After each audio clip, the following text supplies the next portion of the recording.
Hello दोस्तों, welcome to SRD academy. तो दोस्तों, आज के हम इस वीडियो में आपको बताने वाले हैं अनुपात और समानुपात का क्वेश्चन। तो दोस्तों, टाइप 1 से हम लोग स्टार्ट करेंगे।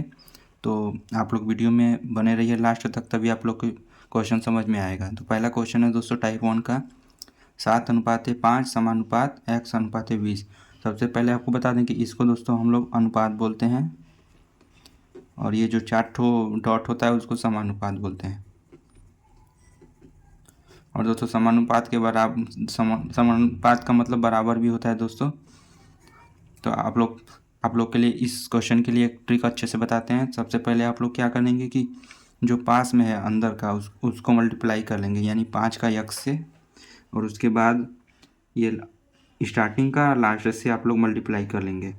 तो यहाँ पे 5 और x का गुणा करेंगे तो 5x आएगा, तो 5x लिख देंगे। उसके बाद इसका बराबर कर देंगे, उसके बाद 7 का मल्टीप्लाई 20 में करेंगे।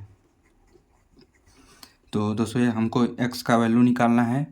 तो x यहाँ पे हो जाएगा, ये मल्टीप्लाई में है तो यहाँ पे भाग में चला जाएगा। तो 7 गुणा में 20, और 5 नीचे चला जाएगा तो 5 नीचे लिख देंगे। उसके बाद 5 से 20 को काट देंगे 4 बार में, और 7 का गुणा 4 में कर देंगे, 7 गुणे 4, यानी कि आपका आंसर आ गया 28।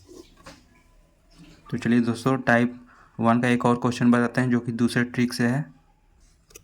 दूसरा क्वेश्चन है दोस्तों 5:x समानुपाते 3:15। तो यहाँ पे आपको x का वैल्यू पता करना है।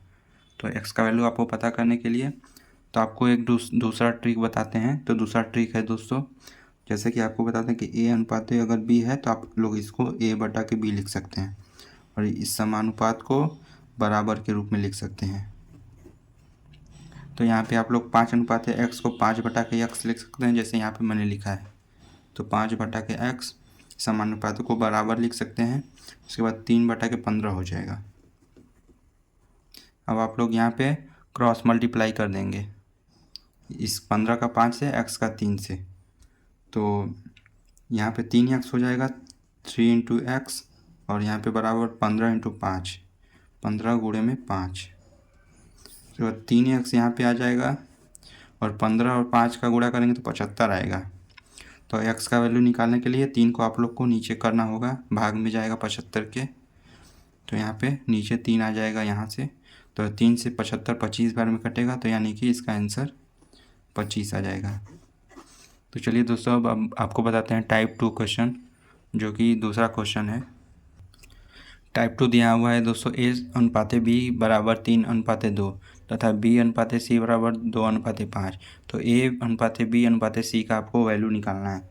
तो सबसे पहले आप लोग यहाँ पे लिख दीजिए a/b बराबर 3:2 और b/c बराबर 2:5। तो दोस्तों, इसका एक ट्रिक है, अगर ये a बराबर 3 हो जाएगा, b बराबर 2, ऐसे यहाँ पे b बराबर 2, c बराबर 5। तो आप लोग को इसमें ये मिलाना है कि ये b और ये b अगर सेम है, यहाँ पे b बराबर 2 है और यहाँ पे भी b बराबर 2 है, तो दोस्तों a बराबर 3 हो जाएगा, और b बराबर 2 और c बराबर 5 हो जाएगा। तो आप लोग अगर b वाला सेम है तभी आप लोग ऐसे लिख सकते हैं, 3:2:5। इसका ये आंसर हो गया। अगर दोस्तों b अगर बराबर नहीं होगा तो अगले क्वेश्चन में आपको बताएंगे कि अगर b बराबर नहीं होगा तो कैसे इस क्वेश्चन को सॉल्व करेंगे। दोस्तों ये एक दूसरा क्वेश्चन है जिसमें दोस्तों आपका b बराबर नहीं है। यहाँ पे b 2 दिया है, लेकिन यहाँ पे b 3 दिया है। तो आप लोग को दूसरा ट्रिक बताते हैं। तो सबसे पहले आप लोग a b c आप लोग का यहाँ पूछा और a और c पूछा है, तो a b c यहाँ पे आप लोग लिख लेंगे, a b c। उसके बाद a और b का वैल्यू दिया है 3 और 2, तो यहाँ पे इसके नीचे 3 और 2 लिख लेंगे।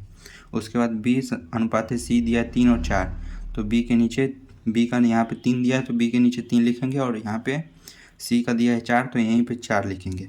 उसके बाद एक लाइन खींचेंगे, और अब यहाँ पे गैप है और यहाँ पे गैप है, तो आप लोग देखेंगे कि बगल में का जो अंक होगा वही अंक बगल में जहाँ पे गैप है वही हो जाएगा। तो यानी कि यहाँ पे गैप है तो इसके बगल में 2 है तो यहाँ पे भी 2 हो जाएगा, और यहाँ पे गैप है इसके बगल में 3 है तो यहाँ पे भी 3 हो जाएगा।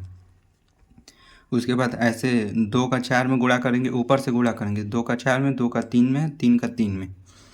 तो 2 का 4 में करेंगे तो 4 दूना के 8, और 2 का 3 में करेंगे तो 2 3 6, 3 का 3 में करेंगे तो 9, तो यानी कि दोस्तों नया अनुपात निकल कर आ रहा है ABC का बराबर 9:6:8। इसका ये आंसर आ रहा है। तो चलिए दोस्तों अब टाइप 3 क्वेश्चन आपको बताते हैं अनुपात का। टाइप 3 में दोस्तों दिया है यदि A/B बराबर 4:5 और B/C बराबर 2:3 और C/D बराबर 15:19 तो ABCD चारों का अनुपात बताना है दोस्तों। तो इसके लिए हम लोग जो पिछला ट्रिक बताएं उसी ट्रिक पे लगाएंगे। तो ABCD का पूछा है तो A, B, C और D यहाँ पे आप लोग लिख लेंगे। उसके बाद दोस्तों A और B का दिया है 4 और 5 तो यहाँ पे 4 और 5 लिख लेंगे। उसके बाद B और C का दिया है 2:3 तो B का 2 दिया है तो इसके नीचे लिख लेंगे और इसी के सामने 3 लिख लेंगे C का।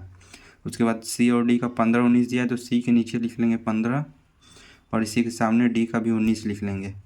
उसके बाद एक लाइन खींचेंगे और उसके बाद जो गैप है उसके बगल वाला अंक ही लिखा जाता है। तो यहाँ पे अगर गैप है तो इसके बगल में 5 है तो 5, फिर यहाँ पे गैप है तो इसके बगल में 5 है तो 5 यहाँ पे भी आ जाएगा। यहाँ पे 3 आ जाएगा क्योंकि 3 इसके बगल में है और यहाँ पे 2 आ जाएगा क्योंकि 2 इसमें इसके बगल में है। यहाँ पे 15 आ जाएगा 15।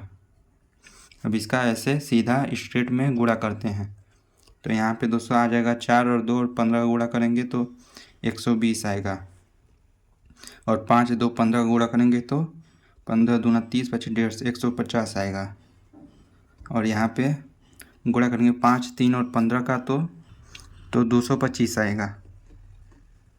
यहाँ पे दोस्तों अनुपात आप लोग लगाते चलिए। उसके बाद दोस्तों 5 3 और 19 का गुणा करेंगे तो यहाँ पे दोस्तों 285 आएगा। अब आप लोग यहाँ इसमें कॉमन कोई अगर एक अंक से अगर चारों अंक कॉमन है तो आप लोग इसे काट सकते हैं। तो इसमें आप लोग देखेंगे तो 15 सभी में कॉमन है तो 15 इसमें काट निकाल लीजिए। तो 15 से 120 निकालेंगे तो दोस्तों आपका आ जाएगा यहाँ पे 8 और उसके बाद इसमें से निकालेंगे तो 10 आएगा और यहाँ से निकालेंगे तो 15 आएगा और फिर 15 से इसमें भाग देंगे तो 19 आएगा। यानी आपका आंसर निकल के आ रहा है A संबंधी A/B/C/D बराबर 8:10:15:19। आपका ये आंसर आ गया। तो आशा करता हूँ दोस्तों आपको वीडियो क्वेश्चन समझ में आया होगा। अगर क्वेश्चन समझ में आया तो वीडियो को एक लाइक ज़रूर दें और चैनल पर नया है तो चैनल को सब्सक्राइब करें। मिलता हूँ नेक्स्ट वीडियो में दोस्तों, तब तक के लिए जय हिंद, वंदे मातरम।